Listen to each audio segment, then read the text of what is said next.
Hi, I'm Dr. Dave Nichol. Welcome to the first episode of Freewheeling in the new year.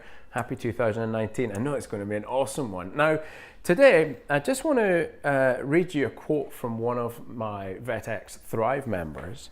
And I'm not going to make it obvious who it is. I just want to give you the gist of what was said here, okay? So, one of the VetX Thrive guys says, she's really proud of herself. She sat down and figured out her core values. I said it's a small but important one, and next she's going to work on her plan, next 5 years, okay? Because right now she doesn't have much of an idea. She doesn't say it quite like that. There's a few swear words in there. After life sort of changed and she'd just been in survival mode. So this was a huge step. This was a huge step to working out your core values. So really what I wanted to talk about today was why core values are so important, and actually why they're tripping us up. Whether you're just in practice and you're an associate or assistant vet, choosing your job or working with people, or you're a business owner and you're finding there's problems within your business, it almost always comes back to some form of core value clash, because they're absolutely the fundamental heart of what we're doing. They're the reason why we get out of bed in the morning. They're the things that motivate us. So if I have a core value of having fun, which I do, and hope that comes across, then it's going to make me do work in a different way to if I have a core value of being very somber and sober. And so it's going to determine my behavior. Now, where that starts to become a problem is where we start working alongside people who just don't have the same core values as us. So again, for me, being honest, having fun, giving people a fair go, working hard. What else am I? Like, even my core values, I'm asking you now. Making a difference. Growth, exactly. Create, explore, grow. These are all super important core values. They're at the heart of projects that I undertake. They're at the heart of people that I work with. They're at the heart of everything that I do. And what I find is when I pay attention to that detail stuff, then the bigger picture stuff becomes more fun for me, because I'm aligned, because I'm working with people who are similarly aligned. So people ask me all the time, why are you doing these crazy projects around the world? And the answer is simple, because I've met people who share the same vision of what the future of veterinary medicine can look like. Or if they don't share that vision exactly, they share a vision of a bit of it that fits with my vision of what it could look like, and they're working alongside and in line with my core values. So when we hit bumps in the road, and we hit them all the time, like, did you ever have a day where everything went completely smoothly, you got up, everything was brilliant, everything was fun? Do you ever have a day like that, Emma? No! Who has days like that? No one has days like that. There's always stuff is going on, always stuff that's going to challenge you, right? So if your core values are aligned, if the motivating forces that drive you are aligned, then you can get over those speed bumps together. And that's the importance of focusing on that as ground zero to building your successful, happy basis for not just a happy career, a successful career, but fulfillment in life. If you're working in accordance with those values, you stand a far higher chance of being happy. Now, that then corresponds to that. So that's your why, but that links to purpose really importantly, because if you're working in alignment with your values, if you're doing things that matter to you, you're going to have great belief in the work that you're doing. And then it's just a matter of going, okay, I know why I'm getting out of bed.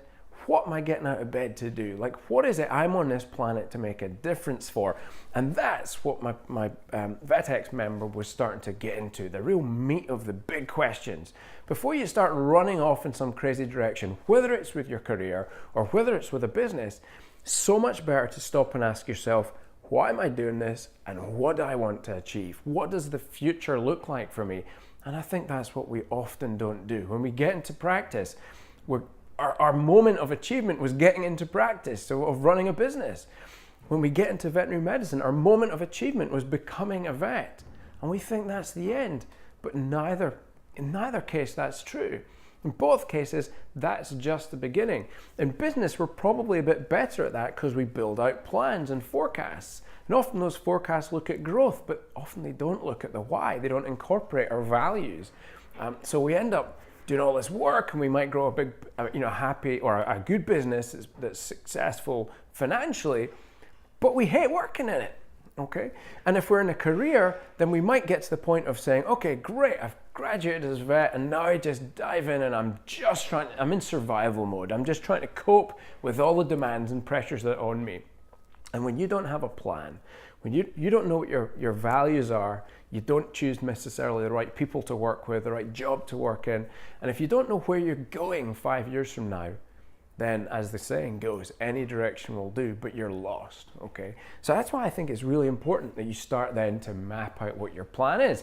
And in my book, and in VetX Thrive, and also in the new leaders class I'm about to start launching into, that's what we focus on.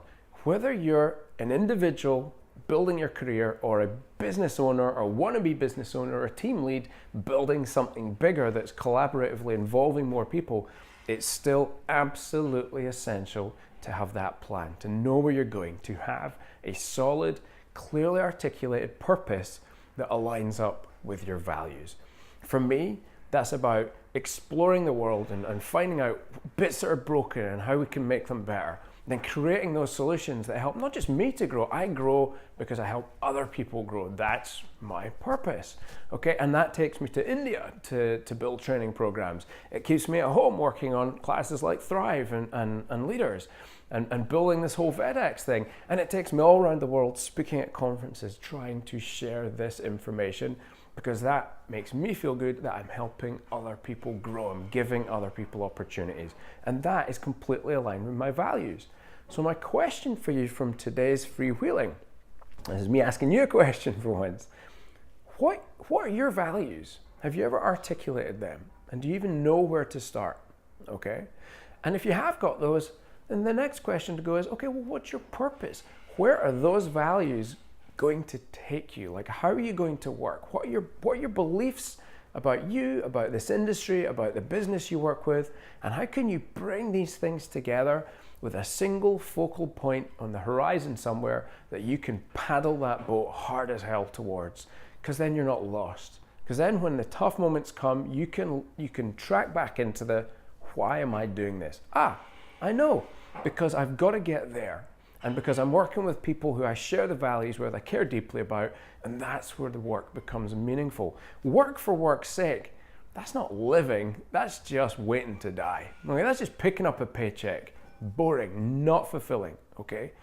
But when you've got alignment of values and clarity and focus of purpose, then you are on a mission and you're far less likely to be stoppable, okay? So there you go, there's your 2 bits of homework. Find out and articulate what are those values, and then work out what's your purpose. And that purpose can change, by the way. Just because your purpose might be 1 year, 3 years, 5 years, 10 years. But articulate it. You're allowed to change it. But if you've not articulated it, all it is a little dream. Maybe it's not even as well formed as that. And if it is nothing more clear than that, then you're never going to achieve it. So without fail, take 5, take 10. Hell, I don't care if you take a week, but articulate this stuff clearly. It's worth your time in doing it. Be safe. Be well, be happy. I'll see you in the next episode.